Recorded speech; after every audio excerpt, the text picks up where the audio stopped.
Dans la province orientale, en République démocratique du Congo, plus de la moitié des habitants des zones rurales n'ont accès ni à l'eau potable, ni à des installations sanitaires de base et vivent dans un environnement insalubre. La majorité de la population vit en dessous du seuil de pauvreté, dans un état de santé précaire et subit des épisodes récurrents d'épidémies de choléra, de dysenterie et de fièvre typhoïde. Depuis 2009, Oxfam Québec apporte son soutien technique et logistique à l'action du gouvernement congolais et à d'autres organisations de la société civile et travaille à renforcer les compétences de la collectivité tout entière dans la gestion de l'eau, de l'hygiène et de l'assainissement.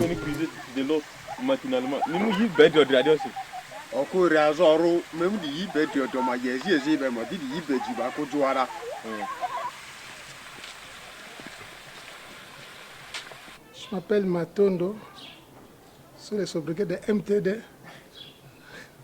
Il y a beaucoup de gens qui me connaissent. Nous faisons des captages, nous aménageons et puis faire les lieux de puisage, construction de lieux de puisage, là où les mamans descendent pour puiser de l'eau. Nous, dans le cadre des villages assainis, dans les sources, quand nous allons au village, là où nous allons travailler, d'abord on demande à la communauté, est-ce qu'on peut avoir un maçon d'ici pour les initier? Parce qu'après nous, s'il y a un peu de problème, les maçons ne vont... Donc vous faites la formation en même temps? En même temps, oui, c'est ce que nous faisons. Bonjour. Oui, bonjour. Comment ça va? Ça va bien. Vous allez à l'école? Vous avez pris bien avant de partir avec l'eau de la source? Ok, merci beaucoup.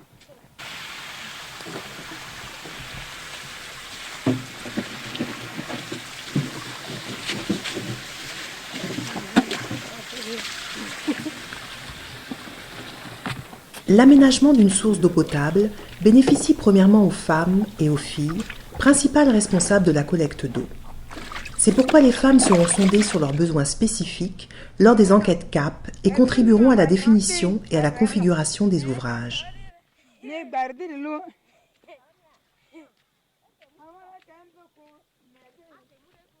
Les hommes aussi seront sensibilisés à l'importance de leur rôle dans la participation communautaire. L'eau n'est pas seulement la responsabilité des femmes et des enfants. Avant la certification, il y a nos équipes de sensibilisation qui passent au niveau des ménages, ils les sensibilisent. Ils les sensibilisent de sorte que chaque ménage ait une latrine hygiénique. Au niveau de la latrine, il y a un dispositif pour se laver les mains. Le dispositif comprend normalement un bidon avec de l'eau. On y met aussi de la cendre ou les savons. Et les ménages doivent avoir normalement aussi un trou à ordures. Donc tout ce qu'il y a comme déchets ménagers, on vient les mettre dans le trou à ordures. Je voulais vous montrer ici avec les amis, parce que l'autre fois on parlait d'une latrine hygiénique. Donc ça c'est pratiquement une latrine hygiénique. Comme vous le voyez, il y a un couvercle. Il y a un couvercle. Bien sûr, on a essayé de mettre là-dessus de la cendre. Il n'y a pas de mouches, il n'y a pas d'odeur, il n'y a pas des excréments à côté. Alors, c'est là. Voilà les enseignements qu'on a pu donner au ménage. Donc, voilà une latrine hygiénique. Je voulais aussi vous montrer ça.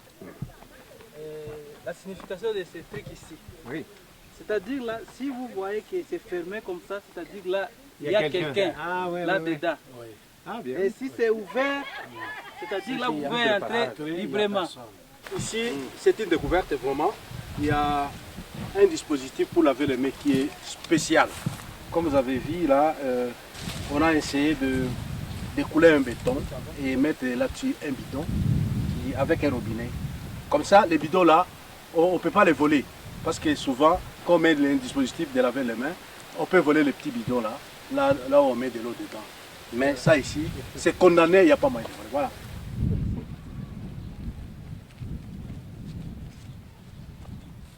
Au cours des 18 mois que durera le projet, 95 villages où vivent plus de 80 000 personnes pourront bénéficier du programme d'assainissement. Au moins 76 villages seront certifiés villages assainis d'ici novembre 2015.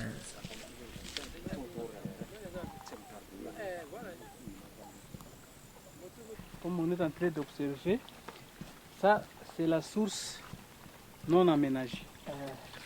Comme la source n'est pas aménagée, la population est obligée de la consommer telle qu'elle est. Avant d'aménager la source, il y a les activités que nous allons faire en amont avec la communauté. Bien sûr, il y aura aussi des activités en aval. Mais présentement, à ce niveau où nous sommes, c'est comme ça qu'on a trouvé la source avec la communauté et c'est consommable. Depuis que le village est né, depuis que le village est ici, c'est l'eau que cette communauté consomme. Par exemple, toi, tu consommes cette eau depuis toujours? C'est toujours. Et tu n'es pas malade? On ne sait rien. Oui, si vous posez cette question, bien sûr, ils vont vous dire que depuis qu'on est là, on consomme toujours cette eau ici. Ils vont vous dire que ça ne nous donne pas la maladie. Maintenant, c'est le travail de sensibilisation. C'est à nous maintenant d'éveiller la conscience de cette communauté-là. C'est pourquoi on fait l'enquête aussi. C'est l'enquête qui va déterminer tout ça. Pour voir combien vraiment de pourcentage de gens qui savent. Bon, maman, na ndako na biso awa na ndako na yo, hein?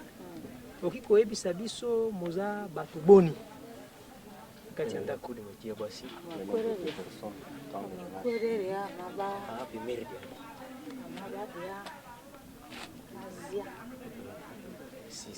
Bon, ok.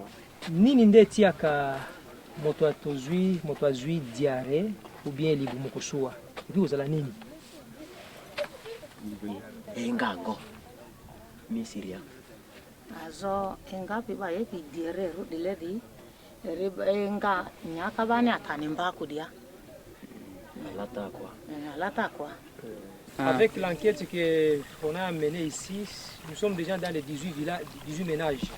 Mais sur 18 ménages, il y a au moins 9 ménages qui n'ont pas de latrine. Mbote. Mbote veut dire bonjour. Nous sommes dans le village Esoko. Nous sommes très heureux de vous présenter les comités village assainis de ce village. Nous sommes certifiés. Nous avons des programmes. Aujourd'hui, nous sommes programme de Mahare. Aujourd'hui, nous programme de Mahare. Alozoria, Anji, Tony Malarapidi, Isuku, Azoi Maadi, Tovni Isuku, Akuli Batapidi, Etchadioro Alatra, Amatumudi Yazni, on dit Namafodi Adesio. Donc là, ils sont certifiés bien sûr village assaini, mais que vont-ils faire justement pour garder ce statut-là, pour ne pas le perdre? Bon, ayo kwamana utima vikuri. Erle amamaye anga salongo kanku akuma chazu ye dire ngafeni eyo da amani utibare eme mapamva amasi baranje agupisu okusu paswa la mapamva eyeti kartelia e contrôle akola eza la motalaka eza la douche eza la wese of takto da bile metena ya contrôle eyone olukpa la no do la po yora kama vizu yo da mani kwemi mapamba amaito ye ene mapamba re po emi to ne asimundu etika ko amala s contrôle de yama agubisu okusu.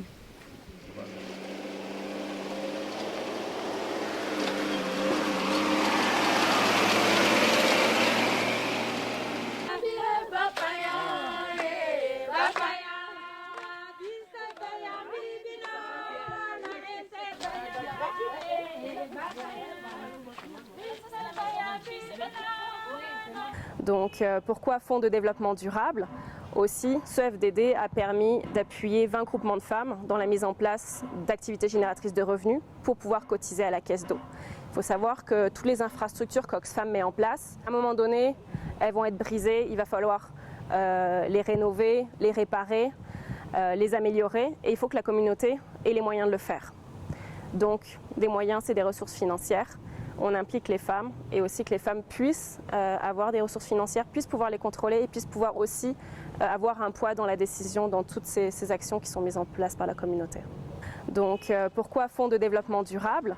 Aussi, ce FDD a permis d'appuyer 20 groupements de femmes dans la mise en place d'activités génératrices de revenus pour pouvoir cotiser à la caisse d'eau. Il faut savoir que toutes les infrastructures qu'Oxfam met en place, à un moment donné, elles vont être brisées, il va falloir les rénover, les réparer, les améliorer et il faut que la communauté ait les moyens de le faire. Donc, des moyens, c'est des ressources financières. On implique les femmes et aussi que les femmes puissent avoir des ressources financières, puissent pouvoir les contrôler et puissent pouvoir aussi avoir un poids dans la décision dans toutes ces actions qui sont mises en place par la communauté. Kibo, pour commerce ezolinga do, bamususu bazana do na commerce te, nde topona kikata o tokoki mwa komeka na kosala, nde toloba kikata tomeka na no kosala oyo. Soki eleki biso simango tokotika tokobalisa mosala mosusu.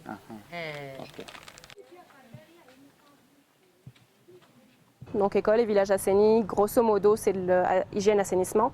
Et le FDD vraiment intégré là-dedans toutes les questions de genre. Donc des formations, des ateliers de réflexion sur la question du partage des tâches hommes-femmes. Donc qui va chercher l'eau, qui contrôle les ressources à la maison. Donc vraiment, déjà commencer à poser ces questions au sein de la communauté, avec les villageois, avec les hommes, les femmes.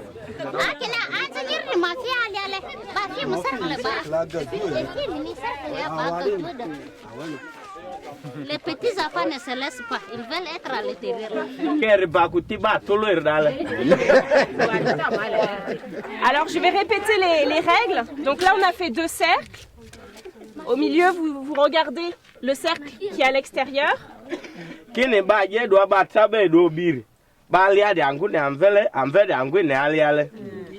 Alors on va lancer la musique, vous dansez, vous pouvez vous déplacer. Alors ici à l'extérieur, on va aller dans ce sens-là, on danse. Hein. Oui.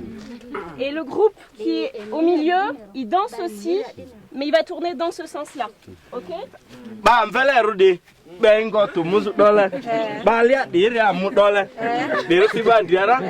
Ok. Si ta femme veut travailler,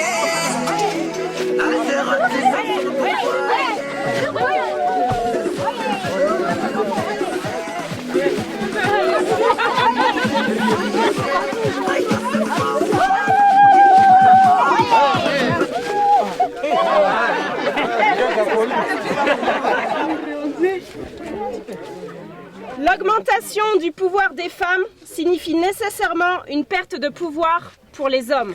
Okuka okwesu muzu dile efinikini agupima okpo ni envivule. Eyo adani enzoni. C'est mieux.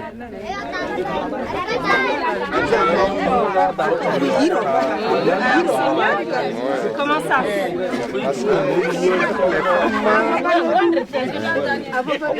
Ont eu tellement de pouvoir, ça domine les hommes. Ça domine les hommes. À cause d'orgueil. À cause de quoi? À cause d'orgueil des femmes. De l'orgueil. Okay. Yes.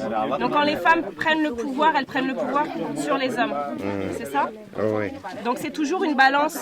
C'est une balance. Quelques-unes des femmes en prennent bien.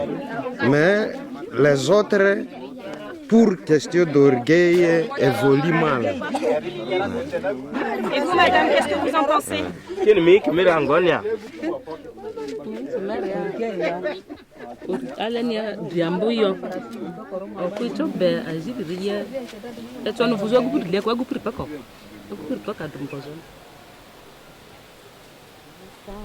Par la sensibilisation, l'implication des femmes et des filles dans le comité de gestion et la prise de décision collective, l'accompagnement de proximité, l'apprentissage des outils de suivi et la formation technique d'ouvriers dans la communauté, Oxfam Québec veut assurer la pérennisation et la durabilité du projet.